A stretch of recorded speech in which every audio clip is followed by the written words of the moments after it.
High hello welcome back to my YouTube channel. ఏంటంటే కరీంనగర్లో ఒక విజిట్ జరిగింది. అటు ఎండ పడుతుంది, ఇటు వాన పడుతుంది అనమాట. తర్వాత మాకు గెరెలు చేసింది మా మమ్మీ స్నాక్స్ కింద. మాకు గెరెలు తినేసా.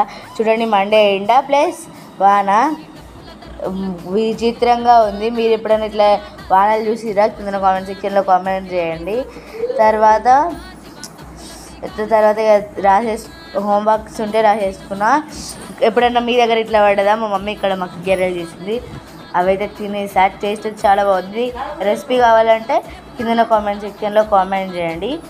ఇక్కడ మేమైతే మహాశక్తి టెంపుల్కి వచ్చినాం. మహాశక్తి టెంపుల్కి వచ్చి ఈరోజు వరలక్ష్మి వ్రతం. ఒక 2 days తర్వాత వరలక్ష్మి వ్రతం కదా, మహాశక్తి టెంపుల్కి వెళ్ళినాం. టెంపుల్కి వెళ్ళి ఈవినింగ్ 12:31 వరకు ఇంటికైతే రిటర్న్ అయినాం. ఇక్కడ రిటర్న్ అయిపోయినాం ఇంటికి. ఈరోజు వచ్చేసి వరలక్ష్మి వ్రతం. మీలో ఎంతమంది ఇంట్లో వరలక్ష్మి